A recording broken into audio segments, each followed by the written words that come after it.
여러분 끙끙 머리 싸매고 그냥 어떻게 할까 여기저기 찾아다니지 말고 기도하면 답이 나와요. 믿으시면 아멘 하세요. 지금 계속 지금 지금 물가도 그렇고 참 어렵잖아요. 여러분 뭐 저보다 더 연세가 있으신 분들은 더 많이 사셨겠지만 저도 몇 번씩은 이 어려울 때 IMF도 다 지나뵙고 또 물가가 막 뭐 어려울 때 미국에서 금융 파동이 일어날 때도 겪어보고 했지만 기도하면 다 길이 생깁니다. 안 될 것 같은데 열려요. 그 참 신통해요.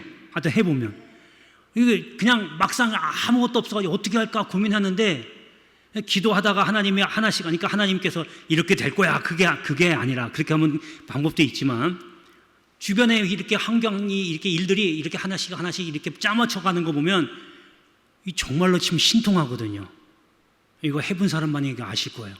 그래서 그리고 나서 몇 번 그게 있으면 맞다. 이건 분명히 하나님이 아시는 거다라고 하는 확신이 들어요. 그래서 그 다음에 아직 이루어지지 않은 일들도 안 되어 있지만 결과는 안 났지만 이건 하나님이 하시기 때문에 반드시 이런 결과가 날 거야라고 하는 믿음이 생깁니다. 할렐루야. 여러분 기도하면 못 풀 문제가 없어요. 기도가 답이고 기도만이 능력입니다. 할렐루야. 자, 오늘은 잠언서 18장 10절에서 14절에 있는 말씀을 가지고 믿는 자에게 주시는 하나님의 은혜라는 제목으로 말씀을 전하려고 합니다. 올해 우리 교회에 주신 하나님의 비전은 저기 여러분 오른쪽에 있는 것처럼 하나님을 기쁘시게라고 하는 비전입니다. 하나님을 기쁘시게 하기 위해서 많은 것들이 있지만 그 중에 세 가지를 추려봤는데 첫 번째가 회개입니다. 여러분 우리의 최종 목적지는 천국입니다. 여기에다가 눈 돌리면 안 돼요. 천국의 마지막 목적지니까 그 천국을 바라보면서 여기 이 세상을 가는 겁니다. 그렇기 때문에 항상 모든 중심이 천국이 되어야 돼요. 내가 사는 것도 천국을 바라보면서 살아야 되고 생각하는 것도 마찬가지고 먹든지 입든지 뭘 하든지 다 항상 천국 중심이 되어야 돼요. 그렇게 되기 위해서는 제일 먼저 첫 번째 회개가 있어야 되는 겁니다.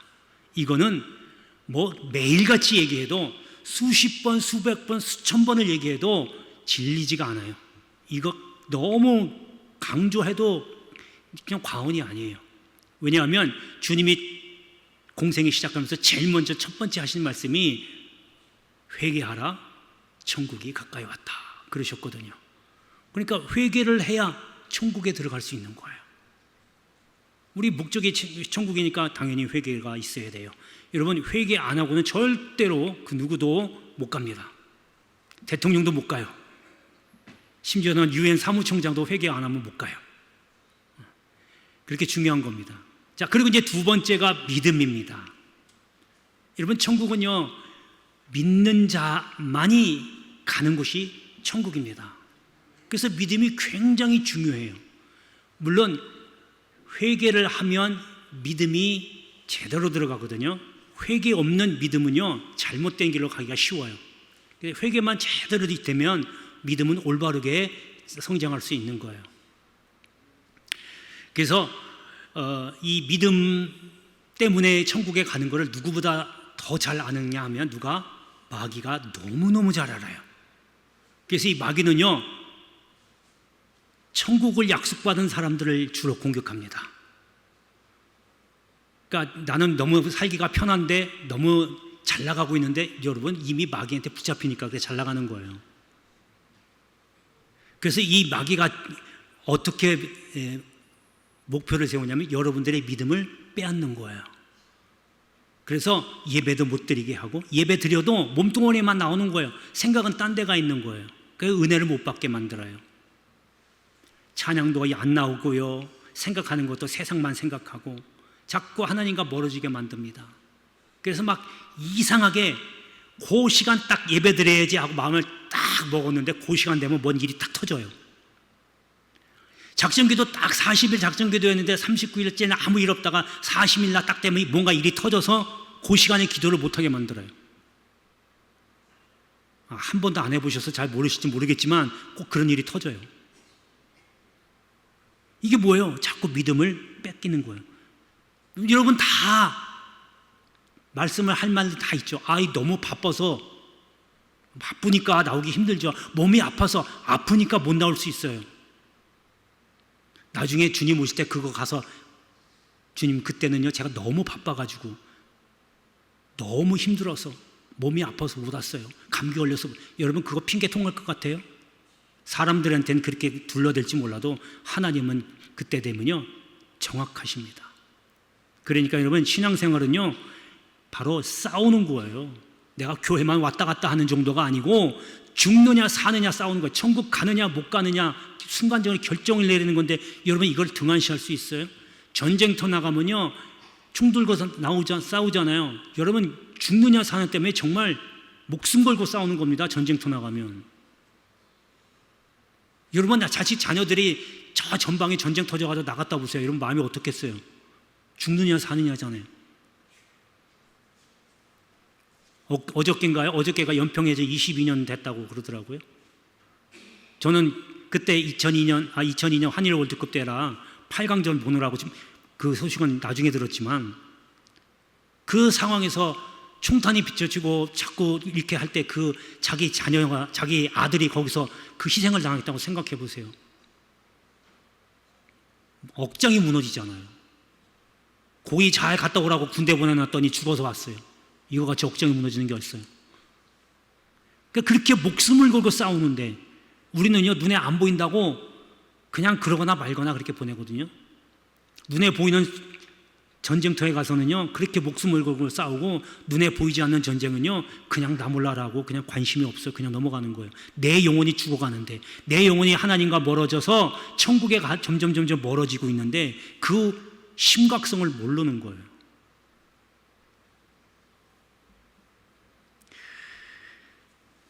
여러분 그래서 마귀는요 이 믿음을 빼앗기 위해서 지금 엄청나게 열심히 여러분들을 자꾸 찔러대고 있다라고 하는 꼭 기억하시고, 그래서 믿음 생활은 이렇게 그 전쟁이다라고 하는 겁니다. 그런데 우리가 믿음을 가지면 천국에 가는 것도 참 너무나 감사할 일인데 하나님께서는 그 믿음 지키고 성숙해지고 성장하면 거기에다가 선물까지 주셔요. 천국이라는 것뿐만 아니라 선물까지. 이게 바로 은혜입니다. 저나 여러분들이나 하나님의 은혜가 없으면 살 수가 없는 존재들입니다. 믿으시죠? 그러니까 은혜를 사모하시고 은혜를 받아야 돼요. 그러니까 은혜를 받으려면 오늘 말씀드린 것처럼 믿음을 지켜야 된다는 것 꼭 기억하시길 바라고, 오늘 그러면 이 본문을 통해서 하나님이 주시는, 믿는 자에게 주시는, 믿는 자에게만 주시는 겁니다. 특별한 은혜입니다. 제대로 된 믿음 가진 사람에게만 주시는 은혜가 있어요. 이게 어떤 은혜인지 오늘 한번 살펴보겠습니다. 그래서 여러분 이러한 은혜 다 받아 누리시기를 주의 이름으로 축복합니다. 자, 첫 번째는 안전의 은혜입니다. 시편 7편에 보면요 다윗이 이렇게 고백합니다. 나의 방패는 마음이 정직한 자를 구원하시는 하나님께 있도다. 이때의 전쟁은요 지금처럼 미사일 쏘고 그러는 게 아니라 칼, 활, 창 뭐 이런 거 갖고 이제 전쟁을 하는 거였어요. 그러니까 이걸 막는 방패가 필요하겠죠. 방패를 쓰는 사람들이 있어요. 그래서 다윗과 골리앗이 싸울 때에 골리앗은 먼저 방패를 잡은 사람들을 앞세우고 다윗에게로 갑니다. 뭐 옛날에 전쟁하는 순서를 보면요 먼저 전쟁할 때 딱 진을 치면 이제 먼저 활을 쏴요. 그러면 그 활을 막기 위해서 방패잡이들이 방패를 다 막습니다. 그리고 나서 이제 접근해서 창으로 싸우고 칼로 싸우고 이렇게 하는 게 순서입니다. 근데 지금 골리앗은 다윗과 싸울 때 방패든 사람들을, 방패잡이들을 앞세워서 다윗에게 접근을 합니다. 그러니까 골리앗은 사람을 방패잡이로 세워서 나간 거죠. 이때 다윗은요 갑옷도 안 입었어요. 불편하다고 안 입었어요. 그리고 골리앗을 향해서 가면서 이렇게 이야기합니다. 너는 칼과 창과 단창으로 내게 오거니와 나는 내가 모욕하는 이스라엘의 하나님 여호와의 이름으로 내게 가노라. 할렐루야. 다윗은요 사람을 방패로 잡은 게 아니고 하나님 여호와 하나님을 방패로 잡아서 간 겁니다. 여러분 결과 아시겠지만 골리앗이 졌어요. 그리고 다윗이 승리합니다. 왜냐하면 하나님을 방패로 삼아서 그 안에서 안전함을 얻었기 때문에 승리할 수 있었다라고 하는 겁니다. 여러분 어려울 때일수록 돈 많은 사람, 힘 있는 사람, 백 좋은 사람에게 가서 나 좀 살려달라고 하지 마시고 무릎 꿇고 하나님 앞에 와서 매달리고 살려달라고 하십시오. 사람에게 살려달라고 하면 여러분 약점 잡힐 수 있겠지만 하나님 앞에 살려달라고 하면 하나님이 너무 좋아하셔요. 이제야 왔느냐, 내가 너를 사랑한다, 이미 문제 다 해결해놨다. 여러분 무릎 꿇고 기도하고 문제를 놓고 하나님 앞에 울며 불며 기도할 때 그 순간, 무릎을 꿇는 그 순간 하나님께서 이미 해결해 놓으셨다라고 하는 겁니다. 하나님 앞에서만 안전한 은혜가 있는 줄 믿습니다. 자, 이제 본문을 한번 보겠습니다. 본문의 10절에 보면요, 여호와의 이름은 견고한 망대라, 의인은 그리로 달려가서 안전함을 얻느니라. 여러분, 이 망대라고 나오는데요, 망대는 뭐냐면요, 이때는요 사람이 인구수가 별로 없었어요. 그래서 옹기종기 모여서 마을을 이뤘고 그 마을을 지키기 위해서 주변을 동서남북으로 성을 쌓았어요. 성벽이 이제 높겠죠. 그렇게 성벽을 쌓아놓고 적들이 오나 안 오나 이렇게 감시해야 되잖아요. 그러니까 그 감시하는 곳이 바로 그 성벽 중에서도 조금 높은 곳에 있는 망대라고 하는 곳을 있습니다. 군데군데 망대를 이렇게 설치해서 그곳에서 적들이 오나 안 오나 이렇게 살펴보기도 하는 곳이 바로 망대입니다. 자, 그런데 하나님이 그런 망대가 된다는 거죠. 지켜주신다는 거예요. 잘못된 것을 봐주시고 돌봐주신다는 거예요. 그런데 거기 뭐냐면 의인이라고 되어 있습니다. 여기 의인은 믿는 사람입니다. 제대로 믿는 사람, 어설프게 믿는 게 아니고 제대로 믿는 사람은 하나님께 망대로 가서 안전함을 얻는다. 하나님께로 들어가서 주 안에서 있음으로 인해서 안전하게 지낼 수 있다라고 하는 겁니다. 여러분 요즘 같은 시기에 딱 들어맞는 말씀 아니에요? 어려울 때일수록 세상에 의지하지 말고 안전함을 주시는 하나님께 들어가면 하나님이 안전하게 지켜주신다는 것을 꼭 기억하시기를 주의 이름으로 축복합니다. 자, 두 번째는 존귀의 은혜입니다. 하나님은 교만한 자를 대적하시고 겸손한 자에게 은혜 주신다고 베드로 사도가 말씀하고 있습니다. 아까도 말씀드린 대로 우리는 하나님의 은혜가 없으면 살아갈 수 없는 존재입니다. 그래서 하나님의 은혜를 받으려면 겸손하십시오. 겸손하라고 했더니 그냥 인사치레시로 아유 제가 뭘요 하는 게 있어야죠. 속에는 뭐 이미 마음이 이건 나 아니면 할 수가 없지. 여러분 사람은 그 속마음을 뚫지 못하지만 하나님은 다 내려다보고 알고 계셔요. 여러분 그런 마음 갖고 예배 드리러 왔다, 여러분 은혜 못 받습니다. 하나님 만나러 왔잖아요. 지금 이 시간 제가 누누이 말씀드리지만 그 겸손하기 위해서 겸손한 마음을 갖고 와서 하나님 만나러 와야 말씀을 통해서 하나님을 만나고 은혜를 받는 겁니다. 그래서 그거 갖고 또 한 주간 이겨내는 거잖아요. 겸손이 없으면 절대로 하나님 은혜 받지 못할 뿐만 아니라 하나님을 절대로 만날 수가 없습니다. 하나님 자리를 넘보고 하나님을 우습게 보는 거예요. 하나님 두려운 줄 모르는 거예요. 그러니까 하나님 자리에 앉아서 자기가 하나님이 되려고 하는 거예요. 하나님 자리가 된다고 하니까 여러분 그냥 무슨 신령한 거룩한 이런 모습을 생각하는데 그게 아니고요, 하나님의 위치에 서서 하나님처럼 행동하는 겁니다. 여러분 누가 재판장으로 세우셨어요? 여러분을? 아무도 여러분들을 재판하라고 한 적 없어요. 여러분 상대방을 향해서 판단하고 정죄하는 거 여러분 하나님과 똑같이 되는 거예요. 하나님만이 정죄하실 수 있는 거예요. 하나님만이 죄를 판단하실 수 있는 거예요. 우리는 그저 그 잘못을 하나님께 구하는 기도할 뿐이에요. 그 사람이 나쁘다고 해서 판단하지 마십시오. 판단하는 순간 여러분 하나님처럼 됩니다. 여러분 이따 오후에도 잠깐 말씀드리겠지만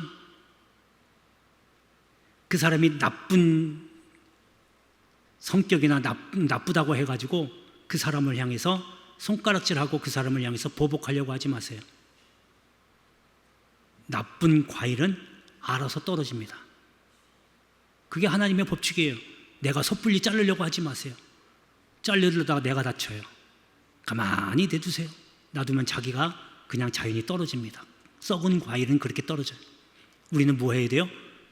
그런 걸 보고 그냥 하나님께 기도하고 내 모습을 찾으면 돼요. 혹여 나도 저런 모습이 있다면 깨달으면 또 하나님 앞에 회개하는 거예요.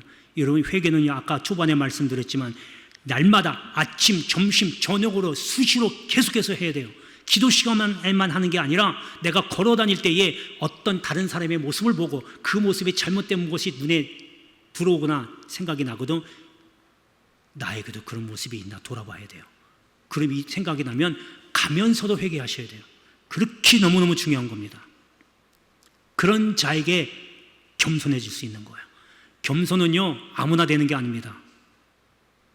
그냥 그냥 내가 한 게 뭐가 있어요. 저는 그냥 뭐뭐 했을 뿐입니다. 이렇게 했을 뿐.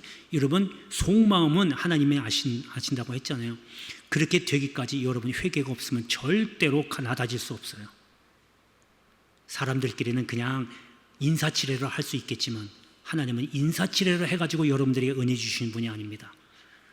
사람은 겉모습을 보지만 하나님은 중심을 보시기 때문에 그렇습니다. 여러분, 겸손해지고 낮아지십시오. 그러면 여러분 경험하지 못했던 놀라운 풍성한 은혜가 여러분에게 있게 될 줄로 믿습니다.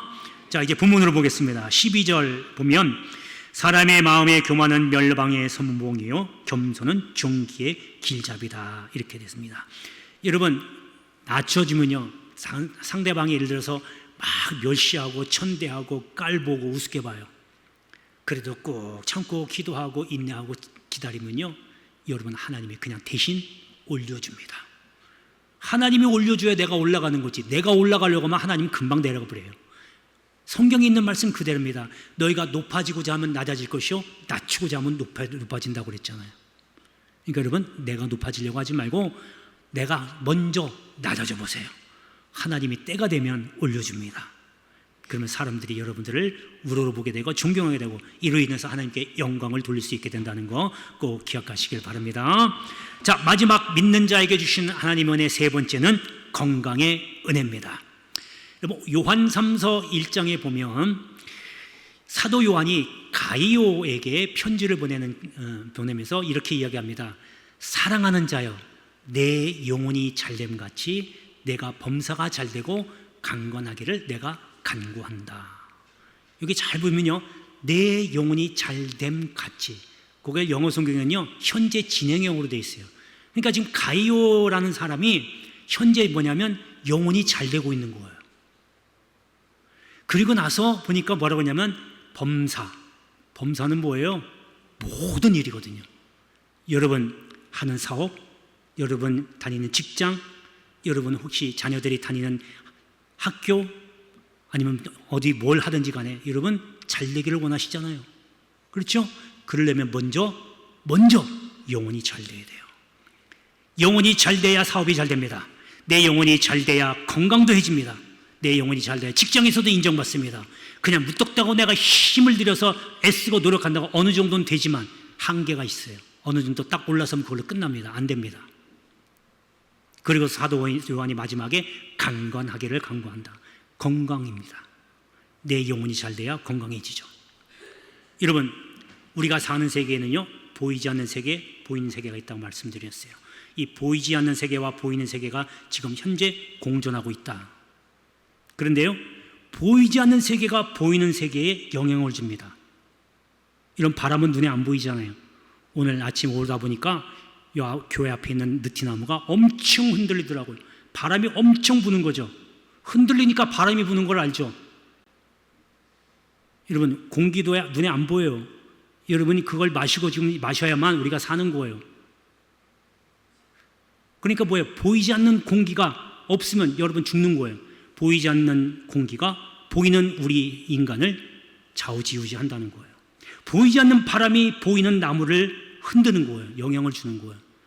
그렇다고 본다면 우리 몸도 영혼, 육으로 되어 있어요. 영혼은 보이지 않습니다. 육은 눈에 보입니다. 여러분, 그렇다면 하나님의 영이 내 안에 있어서 내가 하나님처럼 주님처럼 생각하고 주님 성품을 닮아가고 베풀고 나눠주고 선한 말을 하고 부지런하고 성실하게 정직하면 이게 하나님 성품 닮아가는 거잖아요. 그러면 내 육신, 보이는 육신이 그걸로 인해서 영향을 받는 겁니다. 육신이 건강해질 수 있는 거예요. 반대로 맨날 불평불만해 분노해 화내고 짜증내고 교만하고 거만하고 이런 것들이 차여 있으면 내 육신이 그 영향을 받아서 몸이 시들시들해지고 병들어가는 거예요. 여러분, 나이가 들어서 기력이 쇠하는 건 어쩔 수 없어요. 하나님이 그렇게 만드셨으니까. 그러나 그거는 어쩔 수 없다 치더라도 우리가 최소한 그 외의 것은 우리가 막을 수 있잖아요. 여러분, 내 영혼이 잘된 것처럼 여러분 항상 선하게 너에게 유익을 주고 도움을 주고 포용해주고 잘못도 용서해주고 이렇게 해야 그건 너를 위한 것보다도 나를 위한 거예요. 내가 건강해질 수 있으니까. 할렐루야. 이 말씀을 통해서 우리 연무대 교인들은 정말로 강건하게 사시기를 축복합니다. 자, 이제 본문으로 돌아가 보겠습니다. 본문의 14절에 보면 사람의 심령은 그의 병을 능히 이기려니와 심령이 상하면 누가 그것을 누가 일으키겠느냐. 심령이 건강해야 내 육신도 건강해진다 할 겁니다. 여러분, 믿는 자에게는 이러한 강건의 복, 강건의 은혜가 임하게 될 줄로 믿습니다. 기도하겠습니다. 은혜로우신 아버지 하나님,